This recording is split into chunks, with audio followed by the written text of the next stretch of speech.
Tentu pembahasan di malam hari ini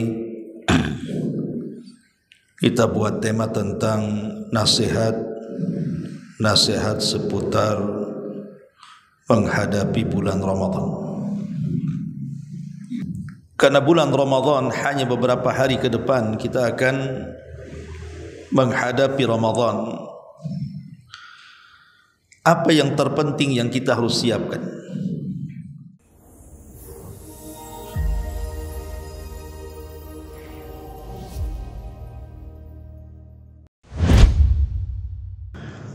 Assalamualaikum warahmatullahi wabarakatuh.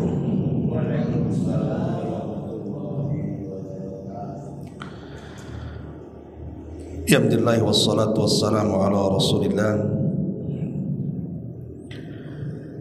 wa ala alihi wa sahbihi wa mawalah wa la hawla wa la quwwata illa billahi wa ba'du. Alhamdulillah, segala puja dan puji hanya milik Allah subhanahu wa ta'ala. Salawat dan juga salam kita hadiahkan kepada Rasul kita Nabi besar Muhammad sallallahu alaihi wa ala alihi wasallam.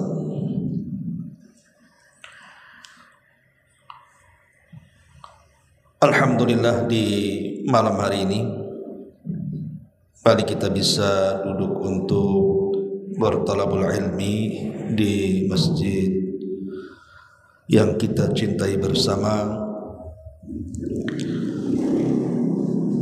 karena sebentar lagi kita akan menyongsong bulan Ramadan. Tentu pembahasan di malam hari ini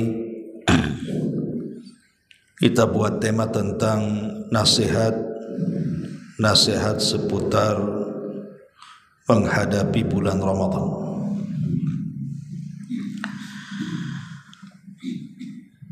Ma'asyiral muslimin yang dimuliakan Allah subhanahu wa ta'ala.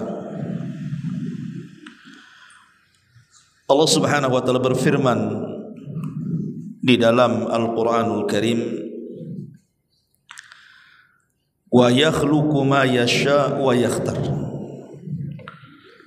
Allah subhanahu wa ta'ala terkadang menciptakan makhluk-makhluknya, kemudian dari makhluk-makhluknya ada yang Allah pilih. Ketika kita bicara tentang para nabi, maka dari seluruh para nabi dan rasul yang dipilih oleh Allah subhanahu wa ta'ala sebagai sayyidul anbiya'i wal mursalin adalah Rasul kita Muhammad sallallahu alaihi wasallam. Ketika kita bicara soal para malaikat, maka Jibril lah sebagai pemimpin para malaikat. Dan kalau kita bicara soal hari, maka hari Jumatlah sebagai pemimpin hari-hari. Tapi kalau cerita tentang bulan, maka bulan Ramadanlah disebut Sayyidus Syuhur, pemimpinnya bulan-bulan. Kenapa demikian? Karena banyak keutamaan dan keistimewaan yang ada di bulan Ramadan dan tidak ada di luar Ramadan. Ma'asyiral muslimin yang dimuliakan Allah subhanahu wa ta'ala, tentu karena bulan Ramadan hanya beberapa hari ke depan kita akan menghadapi Ramadan. Apa yang terpenting yang kita harus siapkan? Ma'asyiral muslimin yang dimuliakan Allah subhanahu wa ta'ala, yang pertama, mempersiapkan hati. Sebelum kita memulai puasa badan, maka yang pertama kali kita siapkan adalah puasa hati. Karena yang menentukan puasa badan itu adalah puasa hati dia. Disebutkan dalam sebuah hadis, Nabi SAW mengatakan, ala wa inna fil jasadi mudghah. Ingatlah bahwa dalam jasad seseorang itu ada segumpal daging. Idza saluhat saluhal jasadu kullu. Kalau yang segumpal itu baik, maka akan mengakibatkan seluruh badannya baik. Tapi kalau yang segumpal itu, kata Rasul, idza fasadat rusak fasadal jasadu kullu, maka semua jasadnya akan rusak. Kemudian Nabi SAW di akhir hadis mengatakan, ala wahiyal qalb, itulah yang disebut dengan hati. Makanya Imam Ibnul Qayyim rahimahullahu ta'ala sampai mengatakan, al-qalbu kal malik, hati itu seperti raja. Adapun anggota badan itu adalah tentara-tentaranya. Kapanpun seorang raja menggerakkan tentaranya, tentu tentara itu akan bergerak sesuai dengan instruksi rajanya. Artinya kalau sang raja memerintahkan keburukan, maka semua ikut perintah raja. Tapi kalau dia memerintahkan kebaikan, maka seluruh tentaranya juga ikut titah perintah rajanya. Itulah permisalan hati dengan badan. Kalau hati baik, semua badan baik. Kalau hati tidak baik, maka badan pun ikut-ikut tidak baik. Makanya kalau kita melihat ayat-ayat tentang puasa, bagaimana Allah Subhanahu wa taala mengatakan, ya ayyuhalladzina amanu kutiba alaikumusiyam kama kutiba alal ladzina min qablikum la'allakum tattaqun. Wahai orang-orang yang beriman, diwajibkan kepada kalian berpuasa sebagaimana puasa ini diwajibkan kepada umat sebelum kalian. Apa hikmahnya coba? Agar kalian bertakwa. Dan takwa itu letaknya di mana? Kata Nabi SAW, at-taqwa hahuna, sambil menunjuk dadanya. Takwa itu di sini. Takwa itu di dada. Dan takwa itulah yang menjadikan badan seseorang menjadi baik. Karena takwa itu letaknya di hati. Jadi hikmah puasa itu sendiri adalah supaya kita menjadi orang yang bertakwa, yang baik hatinya. Karena hati kalau sudah baik, maka semua akan baik. Tapi kalau hati tidak baik, maka tidak akan baik semuanya. Maka persiapkan yang pertama adalah hati dulu.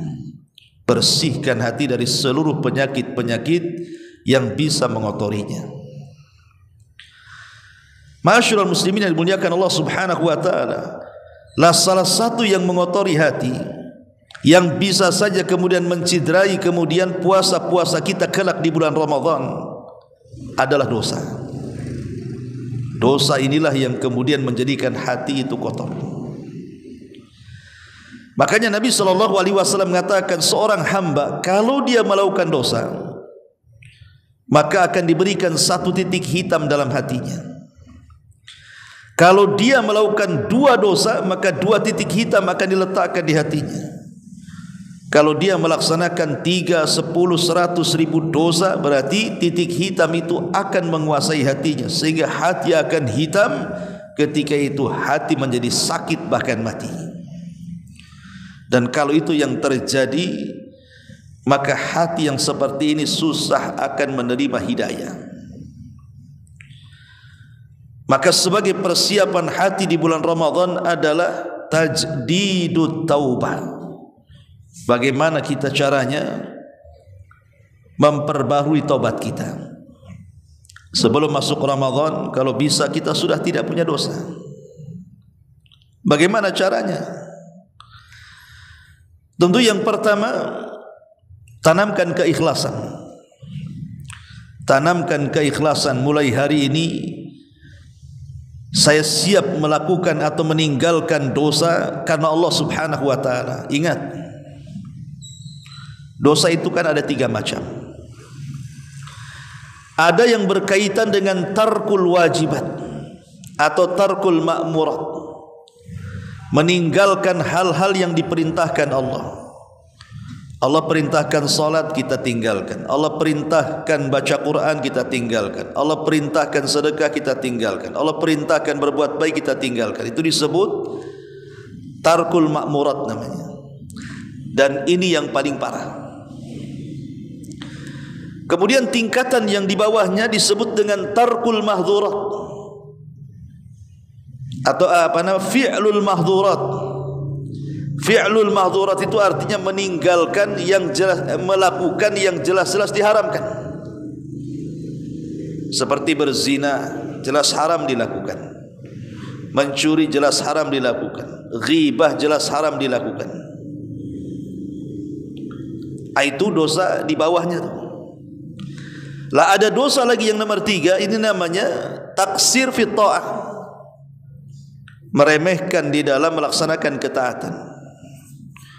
Kadang solat ya solat tapi kurang khusyuk, tidak berusaha untuk dihusyukan, tidak berusaha untuk ditumakninahkan, ya asal-asalan saja. Lah 3 perkara inilah yang kemudian menjadikan orang itu terjerumus kepada dosa. Saya ulang, yang pertama, meninggalkan yang diperintahkan. Disuruh sholat tak mau, disuruh puasa tak mau, disuruh zakat tak mau, disuruh haji tak mau. Itu namanya meninggalkan diperintahkan. Atau yang kedua, melakukan yang diharamkan. Berzina, minum khamar, berjudi dan yang semacamnya. Atau memudah-mudahkan dalam ketaatan. Dia tidak berusaha untuk menyempurnakan ibadah dan ketaatannya kepada Allah Subhanahu wa ta'ala. Lah karena manusia tidak mungkin lepas dari 3 perkara ini, maka kita dihajatkan untuk bertobat. Mana manusia yang lepas dari 3 perkara coba? Tidak ada. Okelah dia terlepas dari yang pertama. Dia sholat, apapun yang diwajibkan dia lakukan. Atau dia terlepas dari perkara kedua, dia tidak melakukan hal-hal yang diharamkan. Dia tidak berzina, tidak minum khamar dan begitu seterusnya. Tapi yang ketiga tidak bisa ditinggalkan. Sehebat apapun orang beribadah pasti ada kurangnya. Sehebat apapun antum sholat pasti ada kurangnya. Sehingga karena ada kekurangan dalam ketaatan kepada Allah ini, kita harus menyempurnakan dengan cara apa? Dengan tobat. Makanya kenapa kalau antum habis sholat wajib, duhur, asar, maghrib, isya, subuh, pertama zikir yang antum ucapkan apa? Astaghfirullahaladzim wa atubu ilaih. Itu yang pertama diucapkan dalam zikir sholat kan. Setelah sholat antum istighfar 3 kali kan. Apa hikmahnya coba? Hikmahnya kata para ulama, kenapa wirid pertama setelah sholat adalah istighfar? Karena kita tidak tahu dalam sholat kita ini banyak kelalaian, maka disempurnakan dengan istighfar setelah sholat. Ma'asyiral muslimin yang dimuliakan Allah Subhanahu wa ta'ala, maka penting tajdidut taubah itu. Dengan cara apa? Ya tadi, pertama adalah berusaha untuk ikhlas. Ikhlaskan niat kita karena Allah Subhanahu wa ta'ala. Kita akan menghadapi Ramadan, saya berusaha meninggalkan sesuatu karena Allah Subhanahu wa ta'ala, bukan karena yang lainnya. Ma'asyiral muslimin yang dimuliakan Allah Azza wa Jalla, karena perbuatan dosa ini kan bertingkat-tingkat. Tentu yang paling parah adalah yang disebut dengan al-mulkiyah, menyerupai sifat-sifat Allah Subhanahu wa ta'ala, seperti sombong, merasa tinggi dan begitu seterusnya. Atau sifat syaitaniyah, sifat syaitan, ya. Ataupun mungkin sifat sabuiyah, sifat hewan-hewan buas, zolim dan begitu seterusnya kan. Atau seperti sifat-sifat hewan ternak. Maka dari sini terlahirlah dosa-dosa yang lainnya. Karena dosa itu kan ada yang terlahir dari pandangan, walaupun sekejap mata tapi itu berdosa. Seperti kita memandang aurat, mungkin pada pandangan pertama tanpa sengaja mungkin tidak dianggap, tapi pandangan yang kedua berikutnya menjadi dosa kan. Ataupun karena lafaz, ucapan-ucapan yang tidak sadar bahwa yang kita ucapkan itu rupanya mengandung kemurkaan Allah. Berdusta, berghibah, melaknat, mencaci, memaki dan yang semacamnya. Itu namanya lafaz, melafazkan sesuatu. Atau sesuatu yang terpikirkan dalam hati, dalam terfikir ingin melakukan dosa atau yang lainnya kan. Atau memang betul-betul melakukan dengan sebuah perbuatan, dengan cara khutuwat gitu ya. Melakukan maksiat pertama awalnya sekali saja, tahu-tahu pengen 2 kali, pengen 3 kali, pengen 4 kali. Itulah syaitan memberikan langkah-langkah. Lah karena demikian dahsyatnya kemaksiatan itu, maka menjelang Ramadan tajdidut taubah. Yang pertama tadi, tanamkan keikhlasan kepada Allah. Yang kedua, betul-betul meninggalkan maksiat. Dan yang ketiga, berazam untuk tidak mengulang. Kemudian juga kalau ini hak orang lain, maka kembalikan hak itu. Kita pernah mengambil barang orang, balikan. Kalau kita pernah minjam uang, cepat lunasi. Kalau kita pernah menyakiti, minta maaf. Kalau itu berkaitan dengan hak orang. Dan yang lebih penting adalah ikutilah perbuatan buruk dengan kebaikan, maka kebaikan itu bisa menghapuskan keburukan. Makanya Allah Subhanahu wa taala mengatakan innal hasanat yudhibna sayyi'at. Sesungguhnya amalan-amalan kebaikan itu bisa menghapuskan kesalahan. Ma'asyiral muslimin yang dimuliakan Allah Subhanahu wa taala. Maka malam ini kita akan membahas lebih fokus kepada sebab-sebab takfir adz-dzunub. Sebab-sebab bagaimana caranya atau amal apa saja yang bisa menggugurkan dosa, supaya di bulan Ramadan kita bisa lebih bisa lagi banyak mengamalkan hal-hal yang dengan amalan itu dosa-dosa kita bisa terhapuskan. Karena bagaimanapun yang namanya Ramadan itu disebut syahru at-taubah, bulan di mana kita mudah untuk bertobat. Tidak ada bulan orang itu mungkin merubah dirinya lebih mudah dibandingkan Ramadan, ikhwan. Ya, apa alasannya coba? Kenapa kalau orang ingin tobat, ingin berubah, mudah dilakukan di bulan Ramadan dibandingkan di luar Ramadan coba? Karena Nabi SAW sendiri yang mengatakan, idza ja'akum Ramadan futihat abwabu al-jannah wa ghuliqat abwabun niran wa sufidati syayatin, kan itu ya. Apabila datang bulan Ramadan, pintu sorga yang tadinya tertutup semua terbuka, pintu neraka yang tadinya terbuka semua tertutup, setan-setan yang selalu menggoda semua diikat, dan pintu-pintu langit rahmat Allah turun di bulan Ramadan. Dan kita bisa melihat, kita saksikanlah dengan kedua mata kita, tidak ada masjid di bulan Ramadan kecuali ramai. Tak ada satupun masjid ataupun musola yang lebih ramai dibandingkan Ramadan. Coba di luar Ramadan kayak sekarang ini, habis Isya ini, ya hanya antum-antum aja yang datang. Tapi nanti Ramadan lihat, ramai orang tarawih kan. Kadang-kadang tapak sandal pun jadi tarawih di situ. Luar biasa tuh. Siapa yang mendorong mereka ke masjid coba? Pemanya antum lagi puasa, nggak ada yang dimakan, datang aja ke masjid, berserak tuh makanan tuh. Orang sedekah di mana-mana. Mau yang hijau, mau yang merah, mau yang apa, ada semua. Minuman, gorengan, makanan semua ada di hampir semua masjid. Coba siapa yang menggerakkan orang ngasih makanan ke masjid coba? Baca Quran.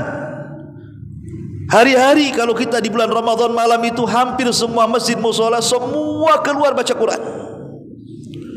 Bahkan ada yang sampai jam 2, jam 3 tuh masih terdengar di corong-corong masjid coba. Entah orang entah kaset dah tahu. Yang jelas kan banyak orang yang ngaji kan. Lah masjid penuh orang baca Quran di mana-mana, orang sedekah di mana-mana coba.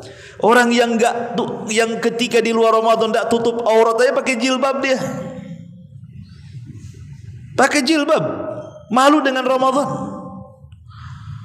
Makanya kenapa Ramadan disebut syahrut taghir? Bulan mudah orang itu bertobat, bulan mudah untuk berubah. Kalau ingin berubah, berubah di bulan Ramadan. Itu sangat mudah sekali kalau ada azam kuat ingin tobat. Karena Ramadan ini bukan hanya mampu merubah kita, alam semesta dirubahnya. Bayangkan sorga dirubahnya, yang tadinya pintunya tertutup jadi terbuka. Neraka dirubahnya, yang tadinya tertutup, yang tadinya terbuka menjadi tertutup. Alam setan dirubahnya, setan-setan dibelenggu. Pintu-pintu langit terbuka, bayangkan. Kalau alam semesta, sorga, neraka, alam jin dan alam-alam yang lainnya bisa dirobahkan dengan Ramadan, masa kita tidak bisa berubah? Makanya orang yang banyak masuk Islam itu kebanyakan di bulan Ramadan. Banyak orang yang tobat itu kebanyakan di bulan Ramadan. Maka ini Ramadan ini sebenarnya syahrut taubah. Bulan kesempatan kita ini untuk bertobat kepada Allah Subhanahu wa taala. Nunggu kapan lagi kalau bukan Ramadan? Tapi ada juga ikhwatul fillah yang disabdakan Nabi sallallahu alaihi wasallam, ragima anfu rajulin adraka Ramadan falam yughfar min dzunubi. Celaka dan binasa ada orang masuk Ramadan, keluar Ramadan satu dosa pun enggak diampuni. Celaka orang ini. Celaka kata Rasul. Jadi ada orang yang lewat di bulan Ramadan itu enggak ngapa-ngapain gitu, sama aja Ramadan dengan luar Ramadan. Hanya lewat saja Ramadan itu. Makanya sangat disayangkan ada orang yang menyambut Ramadan itu dengan riang gembira, bahagia, sudah terpikir itu pahala yang dia akan dapat di bulan Ramadan itu. Dengan tarawihnya, dengan puasanya, dengan baca Qur'annya, dengan zikirnya, dengan macam-macam ibadahnya. Tapi ada yang rungsap hatinya di bulan Ramadan itu. Aduh lapar lagi, aduh haus lagi, gak bisa kemana-mana, orang puasa semua, warung-warung tutup semua. Oh, stres dia. Ada orang stres menghadapi Ramadan tuh. Orang seperti ini ada nifaknya itu, ada kemunafikan dalam hatinya. Makanya kalau kita lihat menjelang Ramadan, sudah akhir-akhir Ramadan, orang-orang yang beriman mereka sedih. Kalau sudah berakhir Ramadan, orang-orang yang beriman itu sangat sedih sekali. Kalau bisa 1 tahun itu Ramadan. Tapi orang-orang yang dalam hatinya ada kemunafikan, oh paling senang itu. Alhamdulillah sebentar lagi lebaran gitu. Sudah lewat Ramadan, lewat lapar, lewat dahaga. Ada orang yang kemudian malah senang dengan berakhirnya Ramadan. Maka hadapi Ramadan dengan kesenangan, bahwa Ramadan adalah syahrut taghyir, bulannya kita bisa berubah, bisa bertobat kepada Allah Azza wa Jalla. Maka lakukan amalan-amalan yang dianjurkan oleh syariat Islam tentang amalan-amalan yang bisa kita lakukan selama Ramadan, karena amalan ini bisa menggugurkan dosa-dosa kita. Apa saja? Pertama, al-hirsu ala ada'is salati. Jaga salat, terutama salat 5 waktu. Nabi SAW pernah mengatakan, bagaimana menurutmu kalau seandainya di depan pintu rumahmu itu ada sungai, airnya sangat jernih sekali, engkau mandi 5 kali sehari, kira-kira bersih enggak badanmu itu? Mandi 5 kali sehari, ya bersihlah. Antum saja mandi mungkin 2 kali, pagi sama sore aja kan. Ada pun tak ada juga tak mandi dia seminggu sekali kan itu ya. Ini kalau 1 hari 5 kali mandi, apa enggak bersih badan tuh? Nabi ingin mengatakan begitulah salat. Kalau kita lakukan 5 kali sehari, maka itu sama dengan menggempur dosa 5 kali sehari. Apa enggak bersih itu dosa digempur dengan salat itu? Karena salat itu bisa menggugurkan dosa. Ma'asyiral muslimin yang dimuliakan Allah Subhanahu wa taala. Ini yang pertama. Yang kedua, tajdidul wudu. Perbaharui wudu. Coba sebulan Ramadan itu berusaha kita untuk suci. Batal wudu, wudu lagi. Batal wudu, wudu lagi. Walaupun buta untuk salat, enggak apa-apa kan gitu. Makanya Nabi SAW itu setiap salat pasti dia wudu, walaupun tidak batal. Nabi itu walaupun tidak batal, setiap dia salat pasti wudu. Kenapa? Ingin mengajarkan kepada umatnya tentang tajdidul wudu, memperbaharui wudu itu sunnah hukumnya. Karena salah satu faedahnya adalah, kata Nabi SAW, ala adullukum ala ma yamhullahu bihil khataya wa yarfa'u bihi darajat. Qalu bala ya Rasulullah. Qala an-nabiy sallallahu alaihi wasallam, isbagh al-wudu 'ala al-makari wa kathratul khuta ila al-masajid wa intidharus salati ba'da shalah fadzalikumur ribat. Kata Rasul, maukah ku tunjukkan kepada kalian amalan yang bisa menghapuskan dosa-dosa kalian? Bukan hanya itu saja, Allah angkat pula derajat kalian. Maka salah satunya Kata Nabi SAW, sempurnakan wudu. Bilal ibn Rabah radhiyallahu anhu adalah sahabat yang dikenal sepanjang hidupnya badannya tetap suci. Dia usahakan untuk suci. Setiap batal wudu, wudu lagi. Setiap batal wudu, wudu lagi. Itu Bilal. Dikenal orang menjaga wudu itu Bilal bin Rabah. Padahal bukan untuk salat, hanya ingin menjaga kesucian saja. Bukan hanya sampai di situ, dia pun melaksanakan 2 rakaat wudu. Jadi bukan hanya wudu, dia lakukan juga sunnah wudunya, salat 2 rakaat. Itu kebiasaan Bilal bin Rabah itu. Satu hari Nabi SAW di Isra Mi'rajkan Allah Subhanahu wa taala sampai ke Sidratil Muntaha. Kemudian Nabi SAW diizinkan masuk ke dalam surga. Kemudian Nabi SAW ketika dalam surga dia mendengar suara terompah yang berjalan, suara sandal dalam surga itu yang sedang berjalan. Jadi Rasul bertanya, suara sandal siapa ini? Maka malaikat mengatakan itu suara sandalnya Bilal. Lah, Bilal belum masuk surga, sandalnya pula ada di surga. Padahal sandal antum lebih mahal daripada sandal Bilal. Belum tentu juga lah sandal kita ke surga itu. Jadi Nabi SAW bertanya kepada Bilal setelah peristiwa itu dan mengatakan, ya Bilal, inni sami'tu khaskhasataka fil jannah, madza tasna ya Bilal? Bilal, ketika aku dalam surga, aku kok mendengar suara terompah sandalmu. Apa yang kau lakukan? Maka Bilal bin Rabah mengatakan, ma tawadda'tu wudu'an illa wa qad shallaitu rak'ataini. Tidak pernah apapun aku amalkan Rasul kecuali aku tidak pernah meninggalkan wudu, dan aku senantiasa melaksanakan 2 rakaat wudu selepas wudu. Itu rupanya amalan Bilal yang menjadikan terompahnya sampai di surga, menjaga wudu. Maka di bulan Ramadan, kalau bisa kita jaga wudu kita 1 bulan kan itu. Syukur-syukur setelah Ramadan jadi kebiasaan kan bagus. Ya. Kemudian yang nomor 3, perbanyak istighfar.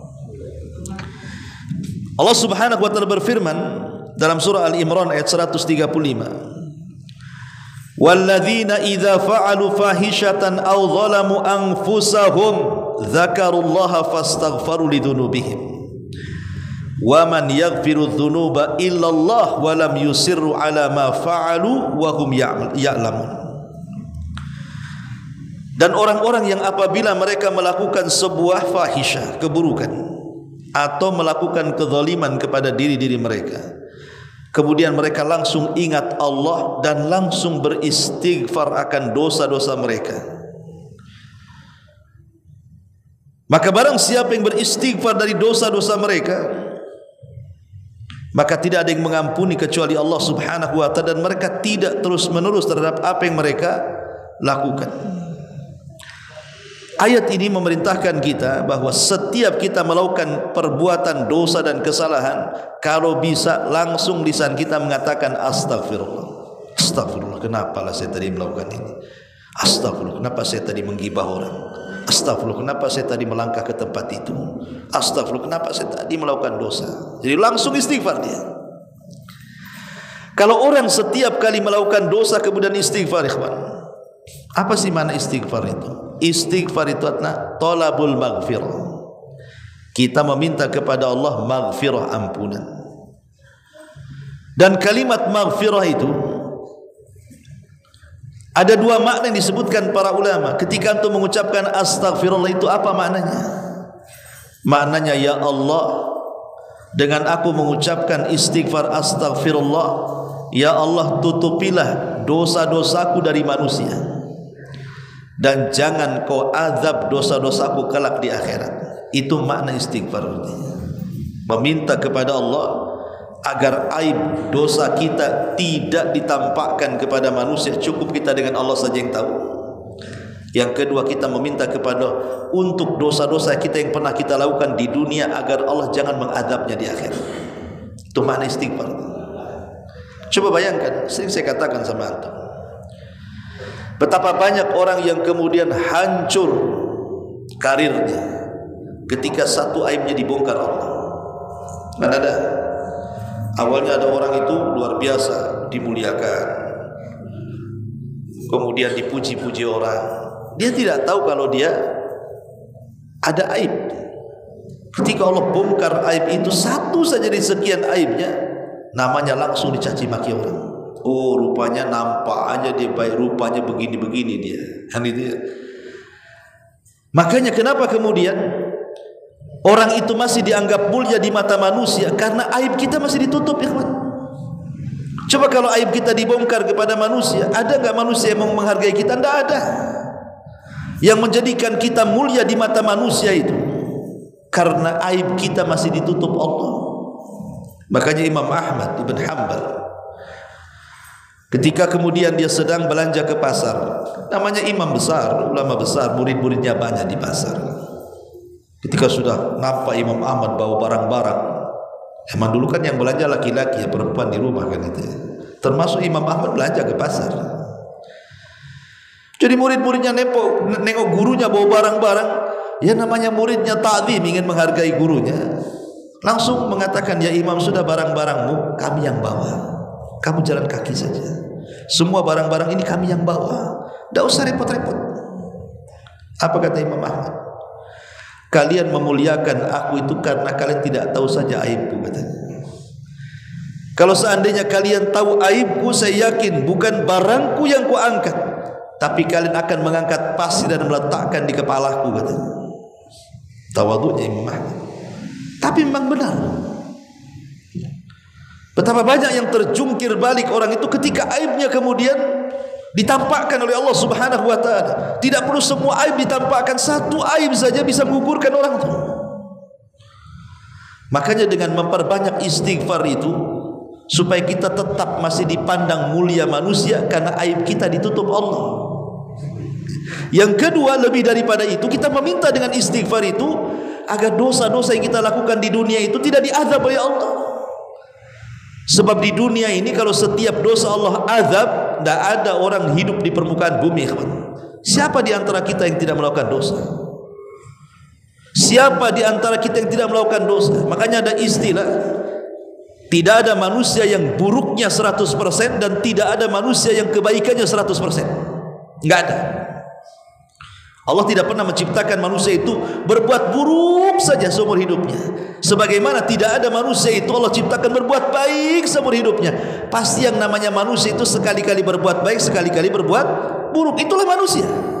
Tidak ada yang sempurna manusia itu. Pasti akan suatu ketika masuk terjerumus kepada dosa. Karena itu sebuah hal yang sudah ditetapkan bahwa manusia itu punya bagian daripada dosa. Kullu bani Adam khatta'un wa khairul khatta'ina tawwabun. Setiap anak Adam itu pasti melakukan dosa. Tidak mungkin tidak. Kalau ada orang mengatakan, tidak, saya tidak pernah melakukan dosa, kadzabta, dusta engkau. Tidak ada manusia yang tidak melakukan dosa. Karena Allah yang, Rasul yang mengatakan, kalau seandainya manusia itu tidak ada yang melakukan dosa, Allah binasakan. Allah akan ganti dengan kaum yang melakukan dosa kemudian mereka istighfar. Kenapa? Karena Allah suka dengan orang-orang yang bertobat, dan tidak mungkin orang bertobat kecuali melakukan dosa sebelumnya. Cemana orang yang tobat tidak melakukan dosa sebelumnya? Allah suka, innallaha yuhibbut tawwabin. Suka dengan orang-orang yang bertobat. Makanya kalau seandainya orang itu melakukan dosa kemudian bertobat, Allah terima. Kemudian melakukan dosa lagi, dicatat dosa lagi, kemudian bertobat lagi, Allah terima. Kemudian dia melakukan dosa lagi, kemudian bertobat lagi, Allah terima. Begitu seterusnya. Allah akan tetap membuka pintu taubatnya. Walaupun dosa kita ini melambung sampai ke langit, walaupun dosa kita seberat bumi dan isinya, kalau kita datang kepada Allah meminta ampunan, beristighfar, betul-betul bertobat, tidak ada dosa yang tidak diampuni. Maka yang ketiga, perbanyak istighfar. Kemudian yang keempat, as-sadaqah, perbanyak sedekah. Nabi SAW mengatakan, ittaqun nar walau bisyikki tamra. Ittaqun nar walau bisyikki tamra. Takutlah akan neraka walaupun hanya sedekah dengan separuh kurma. Kurma kecil, kalau kita belah jadi dua, mana bisa kenyang. Tapi lihat bahasa Rasul, walaupun separuh kurma bisa menyelamatkan kita dari neraka kalau sedekah kita lillah, karena Allah. Dan kalau sedekah kita betul-betul disembunyikan, tidak ada yang tahu kecuali kita dengan Allah. Makanya ada istilah kata Rasul, shadaqatus sir tudfi'u ghadabar rabb.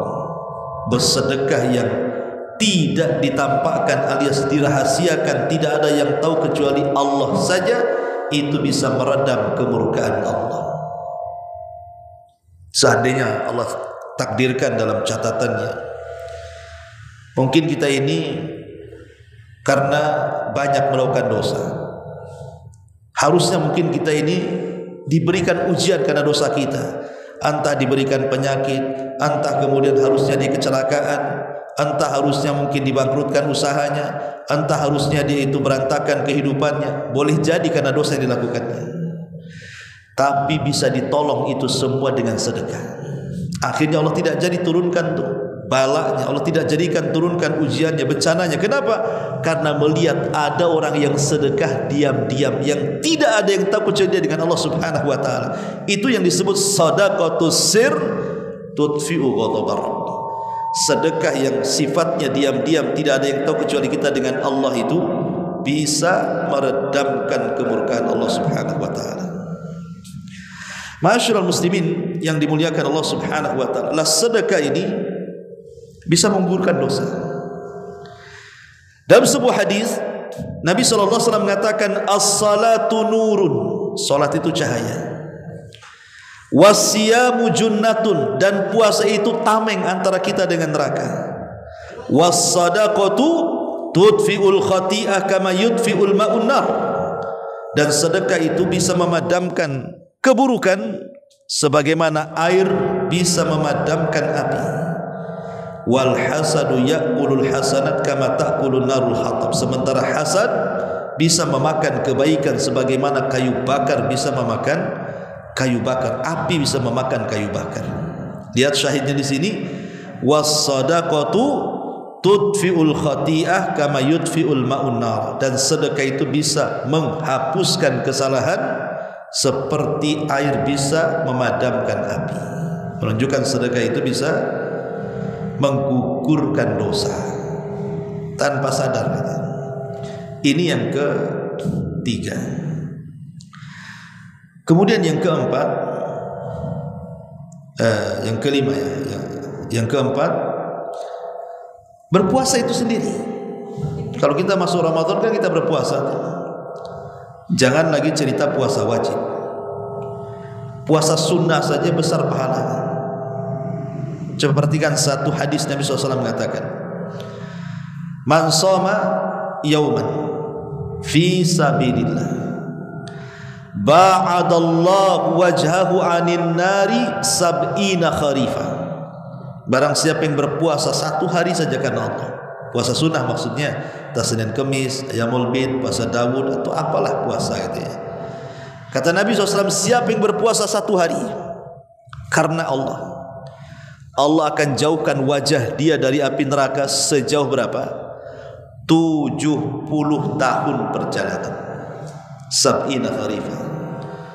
Pertanyaannya, kalau anda jalan kaki, jangan berhenti. Selama 70 tahun itu sampai di mana kira-kira? Jalan aja 70 tahun, udah sampai Amerika, udah bolak-balik gitu ya. Jalan kaki itu, kau jalan kaki, cuman naik sepeda, naik motor, naik pesawat, 70 tahun udah sampai mana? Lah wajah kita ini dijauhkan dari api neraka selama 70 tahun perjalanan. Coba, itu puasa satu hari itu puasa sunnah. Semana pula puasa wajib. Makanya Nabi SAW sampai mengatakan, man shoma ramadhanan imanan wahtisaban ghufira lahu ma taqaddama min dhanbi. Barang siapa yang berpuasa Ramadan penuh iman dan mengharap pahala Allah, Allah akan ampuni dosa-dosanya. Jadi puasa itu sendiri adalah menggugurkan dosa. Ini yang keempat. Kemudian yang kelima, at-tasamuh wal afu. At-tasamuh wal afu artinya berusaha untuk mudah memaafkan kesalahan orang. lapang dadanya dengan kesalahan orang. Ikhwan, tidak semua orang sanggup memaafkan kesalahan orang. Minta maaf itu berat, tapi memaafkan itu kan lebih berat lagi kan. Saya ingin minta maaf, berat rasanya, malu. Dia tidak sadar yang memaafkan itu lebih berat lagi. Enak saja sudah buat salah, datang-datang minta maaf. Gitu ya. Kadang orang tidak mau memaafkan kan, karena berat memaafkan itu. Minta maaf sudah berat, memaafkan lebih berat lagi. Jangan sekelas kita, Abu Bakar Siddiq, sekelas Abu Bakar. Jadi Abu Bakar Siddiq radhiyallahu anhu itu punya kerabat namanya Mistah. Mistah ini masih kerabatnya. Jadi Mistah ini sama Abu Bakar itu didanai, rumah disediakan, uang bulanan dikasih, makan minum dikasih sama Abu Bakar. Abu Bakar orang kaya, jadi yang ngerangkul kerabat-kerabatnya, jadi dikasih makan sama dia. Satu hari dalam peristiwa hadithul ifki namanya, ketika Ummul Mukminin Aisyah radhiyallahu anha dituduh oleh tokoh munafik dan orang-orang munafik Madinah berzina dengan seorang sahabat namanya Safwan ibn Mu'attil. Akhirnya kemudian isu ini menggelinding di kota Madinah. Banyak terpengaruh. Oh iya, jangan-jangan Aisyah selingkuh dengan Safwan ibn Mu'attil. Karena waktu itu selama 1 bulan tidak turun wahyu. Tidak turun wahyu untuk menyatakan bahwa Aisyah ini terbebas dari tuduhan. Kalau turun wahyu kan selesai masalahnya kan. Tidak turun-turun wahyu. Baru setelah lewat 1 bulan turun wahyu. Turun surah An-Nur ayat 1 sampai 9 menyatakan bahwa Aisyah suci, bersih, tidak pernah melakukan berzina. Bahwa tuduhan itu kepada Aisyah berzina dilontarkan orang-orang munafik. Lah salah satu yang terpengaruh dengan orang munafik adalah kerabatnya Abu Bakar namanya Mistah. Ikut-ikut pula dia di situ dalam fitnah. Jadi ketika turun ayat pembebasan Aisyah dari tuduhan berzina itu, Abu Bakar sakit hati dengan siapa? Mistah. Aku kasih rumah, aku kasih makan, aku kasih apa, tentu ikut nuduh pula anak saya. Apa enggak sakit hati itu kan gitu ya? Ibaratnya antum punya saudara, antum kafil mamanya di Batam, dikasih rumah, dikasih ini, semua dikasih, tahu-tahu dia pula memfitnah kita. Apa enggak sakit hati kita? Boleh jadi kita kejam sama dia kan. Dah kalau gitu saya ambil lagi rumahnya, pergi kau dari sini, kan begitu. Itu yang dirasakan Abu Bakar kepada Mistah. Dia berjanji untuk tidak memberikan nafkah lagi sama Mistah. Kenapa? Karena dia satu di antara sekian orang yang ikut menuduh anaknya. Tapi turun ayat kepada Abu Bakar menegur. Bukankah ketika sebelum terjadi tuduhan-tuduhan kepada Aisyah, tujuan engkau memberikan sedekah kepada Mistah itu supaya apa?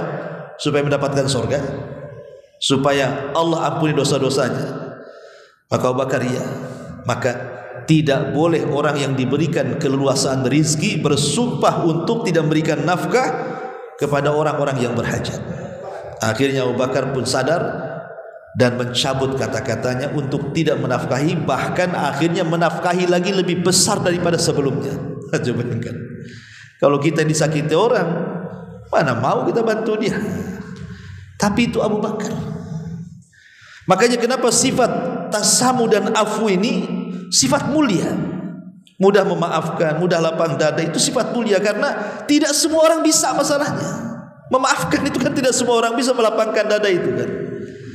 Maka di zaman Nabi SAW, ketika Rasul dalam masjid itu, kata Rasul, no, sebelah sana no, akan muncul laki-laki, dia masuk surga, termasuk laki-laki penghuni surga. Semua pandangan sahabat tertuju kepada pintu itu. Rupanya keluar dari pintu itu anak muda, basah kepalanya, jinjing sendal, lewat masjid. Besoknya Rasul mengatakan sebentar lagi akan keluar anak muda dari pintu itu dan dia termasuk penduduk surga. Rupanya dia lagi. Besoknya Rasul ngomong begitu lagi, dia lagi.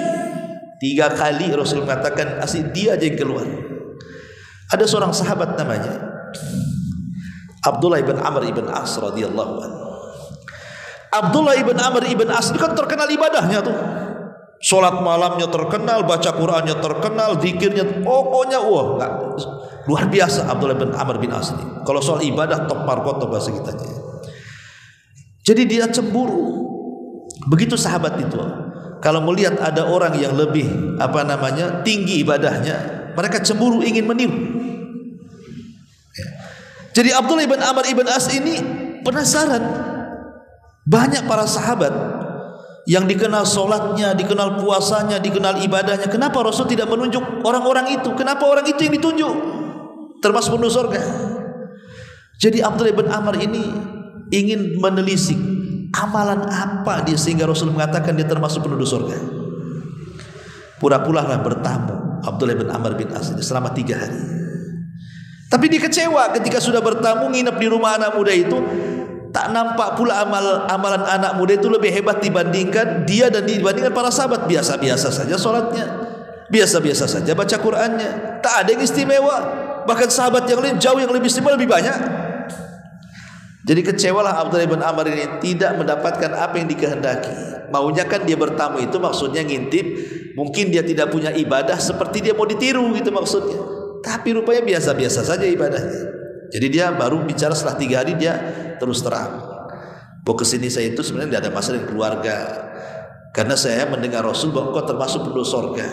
Saya pikir kamu punya amalan khusus saya ingin tiru. Rupanya sama saja katanya kan.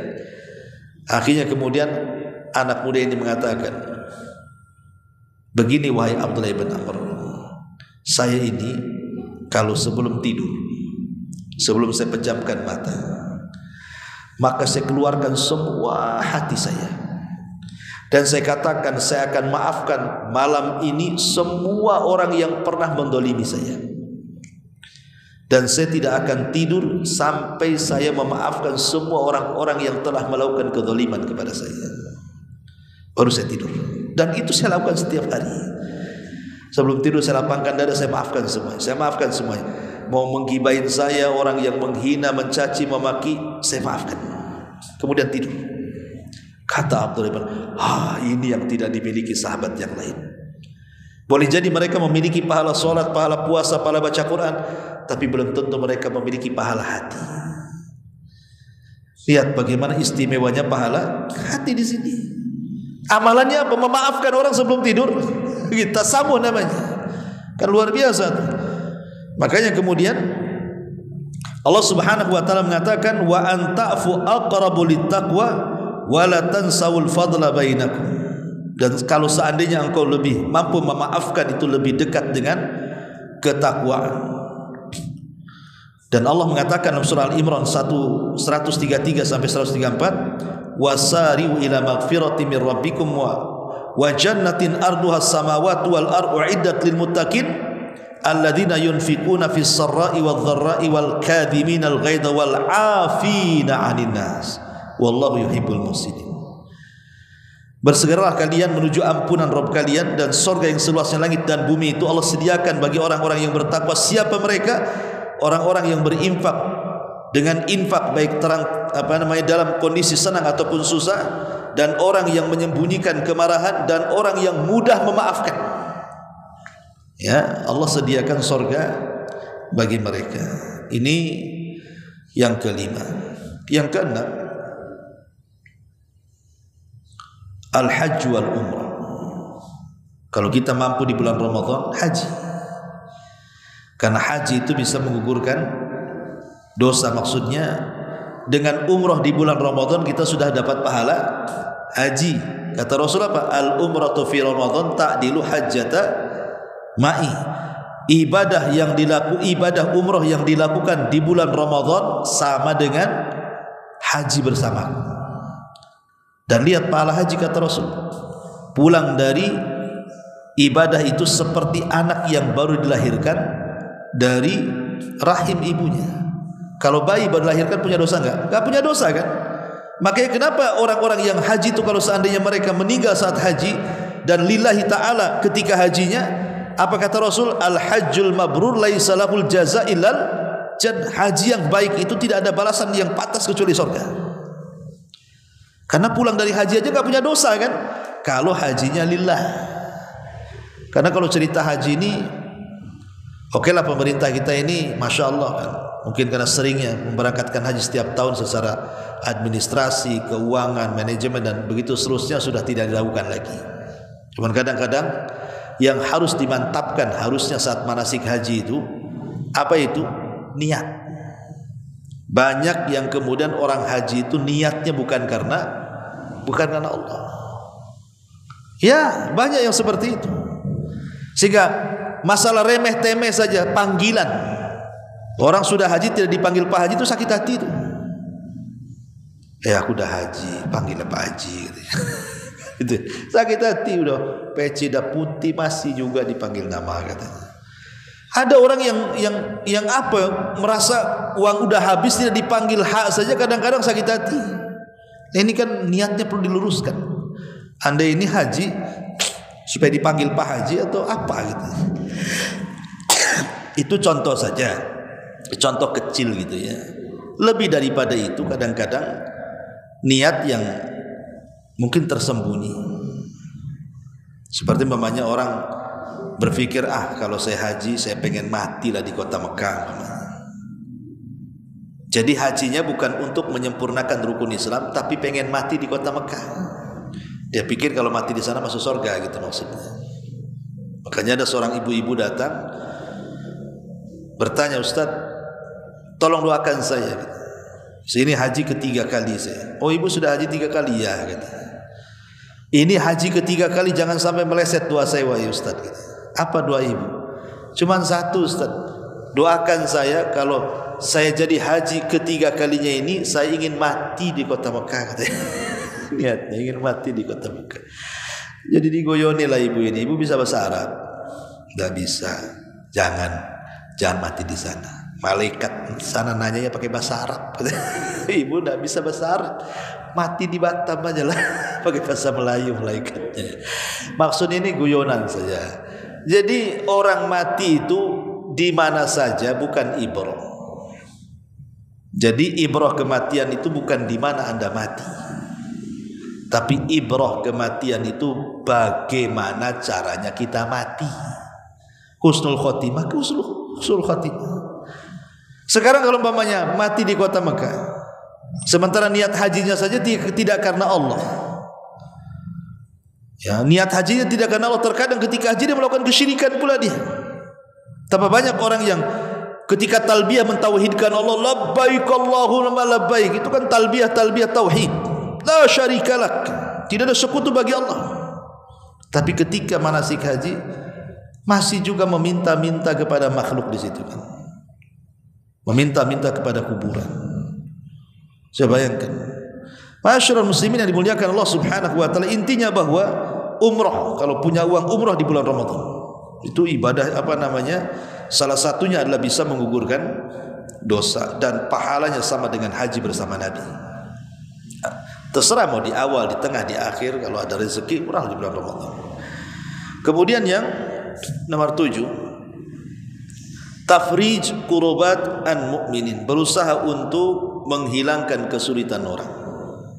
Di bulan Ramadan, kalau Allah lapangkan rizki kita, ya kalaupun mungkin tidak membantu orang secara materi, uang, bisa kita bantu orang dengan tenaga. Oh tidak bisa dengan tenaga, bisa dengan pikiran. Oh tidak bisa dengan pikiran, bisa dengan ucapan. Ketika Nabi SAW ditanya tentang afdalul a'mal, amal yang paling afdal, amal yang paling dicintai oleh Allah Subhanahu wa taala, apa kata Rasul? Sururun tudkhiluhu ala qalbi muslim. Kebahagiaan yang kita masukkan di hati seorang muslim itu seafdal-afdalnya amal. Atau dalam istilah para ulama disebut jabrul khawatir namanya. Menembel luka orang. Ini amal paling agung. Amal paling mulia itu menembel luka orang. Orang ini sedang terluka, kita datang, kita tempel lukanya. Orang ini sedang sedih, kita datang, kita bahagiakan hatinya. Orang ini sedang gundah gulana, kita datang, kita senangkan hatinya. Orang ini sedang susah, sedang kalut, kita datang, kita lapangkan dadanya. Itu amalan yang paling luar biasa. Makanya saya heran, ada orang yang suka nyakiti orang. Orang yang disakiti ini sebenarnya dia sudah banyak sakit dia itu. Udah ngurus anaknya, mungkin kalau dia seorang ibu ngurus suaminya, ngurus macam-macam, lelah dari kehidupannya. Coba bayangkan. Kita datang pula menyakiti hati dia, sudah lelah, lebih lelah lagi. Coba bayangkan. Kadang orang tidak tahu kan urusan orang kan.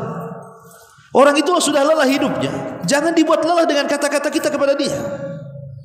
Orang itu sudah capek, punya kehidupan sendiri. Pagi dia berangkat kerja sampai malam. Bagaimana dia habiskan waktunya hanya untuk mencari uang. Belum lagi dia punya keluarga, sibuk dengan keluarganya, dengan anaknya, dengan kerabat-kerabatnya. Kita yang tidak ada hubungan dengan dia mungkin terfitnah, ikut juga menjelek-jelekan dia. Subhanallah. Antum namanya orang itu sudah jatuh, antum timpa lagi dengan batu kan itu. Bukannya nangin orang. Seorang muslim itu harus jabrul khawatir. Ya, jangan membuat luka semakin menganga. Harusnya luka itu antum tempel supaya mengecil, supaya orang yang susah jadi senang. Lah itu disebut apa namanya, tafrijul qurbat an mu'minin. Maksudnya menghilangkan kesulitan-kesulitan bagi seorang muslim. Sebisa mungkin kalau memang dia punya aib, kita tutup aibnya. Berikan udzur yang banyak. Karena terkadang ini ada orang berbuat salah, terkadang kesalahannya saja yang dilihat, kebaikannya tidak dilihat. Apalagi kalau orang ini memang orang baik. Ya, ketika melakukan kesalahan satu kali, kebaikannya hilang, kesalahannya itu disebut-sebut. Kan tidak adil, ikhwan. Kata Nabi SAW, la yafruku mu'minun mu'minatan. Tidak boleh seorang suami mencela istri, atau seorang istri mencela suami.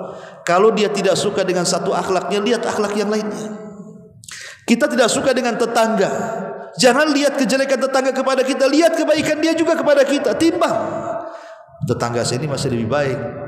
10 tahun saya bertetangga, kalau saya hitung-hitung dia masih jauh lebih baik dibandingkan kesalahannya. Memang kesalahannya fatal, tapi saya timbang-timbang dia kebaikannya lebih banyak. Tak jadi pula akhirnya kita nyakiti tetangga kan. Harusnya seperti itu. Ya. Yang terjadi di masyarakat tidak. Kalau ada preman, jelas preman kan, hidupnya dia dunia preman, tahulah kan itu. Bertobat dia, tobatnya yang dibicarakan, keburukannya hilang kan. Coba kita balik seorang ustaz, hari-hari berdakwah, ngajak manusia kepada kebaikan, sekali kepleset ustaznya tak kena. Itu pula yang dibicarakan, coba kan ya. Adilnya di mana coba? Kadang-kadang aneh. Kadang-kadang saya lihat tuh ada seorang ustaz yang dulunya dia lulukan oleh santri-santrinya, kemudian dia melakukan kesalahan. Tiba-tiba yang salahnya itu yang dibicarakan. Seolah-olah apa? Maunya santri itu, ustaz itu kayak malaikat kalau bisa. Ya, tapi dia tidak sadar dia itu iblis masalahnya. Jadi minta ustaznya kayak malaikat, dia tidak sadar kalau dia jadi iblis gitu. Kan repot jadinya kan.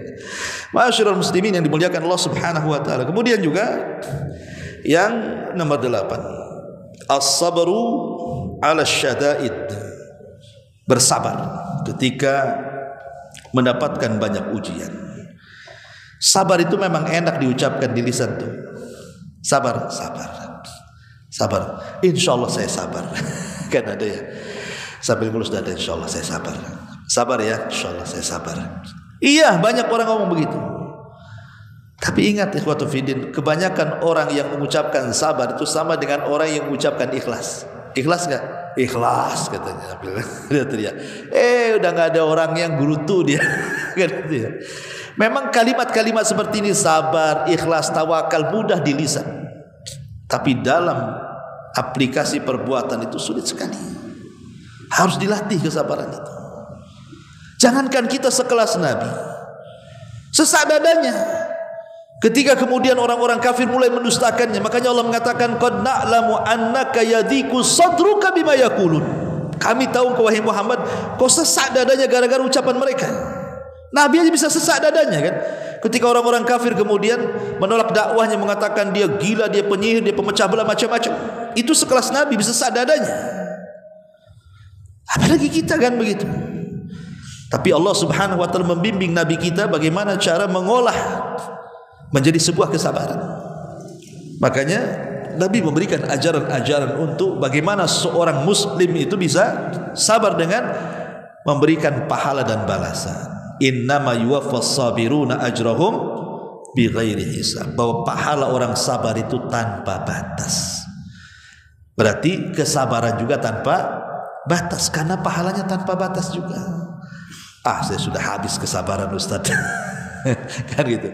Sabar itu tidak akan habis batasnya. Yang membatasi kesabaran itu kita. Tapi sabar itu tidak ada batasnya, karena pahalanya juga tanpa batas. Makanya memang perlu dilatih kesabaran itu. Makanya Nabi SAW mengatakan, ma yusibul muslimin nasabin wala wasabin wala hammin wala hazin wala adhan wala gham hatta syaukati yushaquha illa kaffarallahu biha min khataya. Tidaklah seorang muslim terkena musibah dengan berbagai macam musibah, sampai pun kalau kata Rasul, mungkin antum sedang jalan pakai sandal, ada pula lah duri ikan itu nancap di sandal, kena pula kaki kita sampai mengadu sakit antum. Kalau antum ketika kena duri ikan kemudian antum mengharap pahala Allah, maka kesalahan kita akan dihapuskan. Boleh jadi ini menggugurkan dosa, ya. Kemudian juga yang nomor 9, kafalatul yatim, berusaha mengkafil anak yatim. Kemudian yang ke-10, berwudu, tadi sudah saya jelaskan juga. Termasuk juga memperbanyak zikir, karena banyak lafaz-lafaz zikir itu kalau kita baca itu bisa menghapus dosa. Seperti Rasul mengatakan, man qala subhanallah wa bihamdihi mi'ata marrah, barang siapa yang mengucapkan subhanallah wa bihamdihi 100 kali, maka dosa-dosanya akan dihapuskan walaupun sejumlah buih yang ada di lautan. Contoh begini. Jadi zikir ini kalau kita baca, kan zikir ini kan macam-macam, ya kan? Ada zikir sebelum tidur, setelah tidur, sebelum sholat, setelah sholat, macam-macam zikir ini. Kalau kita amalkan zikir-zikir itu, maka kita akan mendapatkan 5 keistimewaan. Karena zikir itu lebih baik daripada 5 perkara ini. Pertama, amalan terbaik. Yang kedua, bisa membersihkan hati. Yang ketiga, bisa mengangkat derajat. Yang keempat, lebih baik daripada infak emas dan perak. Dan yang kelima, lebih baik daripada kita berjihad, kita dibunuh atau membunuh. Apa kata Rasul? Maukah kuhabarkan kepada kalian amalan yang paling baik, bisa membersihkan hati kalian, mengangkat derajat kalian, lebih baik daripada infak emas dan perak, dan lebih baik daripada jihad sehingga engkau membunuh musuh atau dibunuh musuh. Sahabat bertanya, apa itu Rasul? Amalan sehebat itu apa wahai Rasul? Maka Nabi SAW mengatakan, zikrullahi azza wa jalla, berzikirlah kepada Allah Subhanahu wa taala. Wallahu a'lam bishawab. Ini hanya nasihat umum saja. Ya, saya juga afwan dari kurang persiapan tadi, asal datang benar. Tadi hujan deras di sini, saya pikir tak datang kan itu. Jadi kitabnya pun tadi tidak sempat terbawa. Mudah-mudahan ada manfaatnya, dan mudah-mudahan sebentar lagi kita masuk bulan Ramadan. Kita berdoa kepada Allah Subhanahu wa taala, kalau kita melihat hilal di bulan Ramadan, hendaklah membaca Allahumma ahillahu alaina bil amni wal iman wassalamati wal islam wat taufiq lima yuhibbu rabbuna wa yarda rabbuna wa rabbukallahu azza wa jalla. Ini doa yang diajarkan, walaupun sebagian ulama melemahkan hadis ini, tetapi tidak mengapa, karena kandungan maknanya baik. Berdoa dengan doa, kalau nanti pas pemerintah kita sidang isbat, biasanya kan maghrib itu diumumkan kan, besok penentuan 1 Ramadan. Maka ketika pemerintah jreng saja mengumumkan besok 1 Ramadan, angkat tangan, kita katakan Allahumma ahillahu alaina bil amni wal iman wassalamati wal islam wat taufiq lima yuhibbu rabbuna wa yarda rabbuna wa rabbukallah. Ya Allah, mudah-mudahan bulan yang tampak kepada kami, 1 membawa keamanan, 2 membawa keimanan, 3 membawa keselamatan, 4 membawa keislaman, dan 5 membawa taufik. 5 inilah bekal kita di bulan Ramadan. Pertama, aman. Orang kalau tidak aman tidak bisa puasa. Lihat saudara kita di Palestina, nggak aman. Jangankan Ramadan, di luar Ramadan aja puasa mereka nggak ada yang dimakan, karena nggak aman. Alhamdulillah kita aman. Yang kedua, iman. Iman itu yang menggerakkan badan. Kalau iman sudah menghujam dalam hati, kenapa tuh sampai di sini duduk ngaji di depan saya? Karena iman yang menggerakkan. Kenapa tadi sholat isya? Siapa yang menggerakkan untuk sholat isya? Iman yang menggerakkan. Maka kita minta iman itu menggerakkan supaya kita banyak ibadah di bulan Ramadan. Yang ketiga, selamat. Betapa banyak orang yang sakit akhirnya susah ibadah karena nggak selamat badannya kan, nggak selamat. Banyak rintangan, banyak macam-macam musibah. enggak selamat, minta keselamatan. Kemudian yang keempat, minta Islam. Jangan sampai kemudian di bulan Ramadan justru kita bukan tingkah lakunya bukan seorang muslim. Tidak ada menampakkan syariat Islam sama sekali di bulan Ramadan itu. Ya, kemudian yang terakhir taufik, dan inilah yang paling penting. Taufik itu artinya hidayah yang hanya Allah berikan. Tidak ada yang bisa meraih hidayah itu kecuali Allah yang menghibahkan. Minta taufik. Ya, memang hidayah itu ada dua, ada hidayatul irsyad. Kita mengajak manusia kepada kebaikan itu hidayah irsyad namanya. Tapi menyadarkan orang itu Allah yang punya kuasa. Kita hanya menyampaikan saja. Lah taufik itu penting. Karena taufik itulah yang mengantarkan keselamatan dunia kita dan akhirat kita. Wallahu a'lam bishawab. Ini yang bisa saya pahamkan. Mudah-mudahan ada manfaatnya. Subhanaka bihamdika asyhadu an la ilaha illa anta astaghfiruka wa atubu ilaik. Allahu taala alam. Assalamualaikum warahmatullahi wabarakatuh. Intinya bahwa tolong berakhlak kepada Allah. Membahas tafsir dari surah Al-Imran. Lahirlah Imam Muslim, Abi Dawud, Tirmidzi, Ibnu Hibban. Jadi ketika Yunus alaihi salatu wassalam terkena undian itu,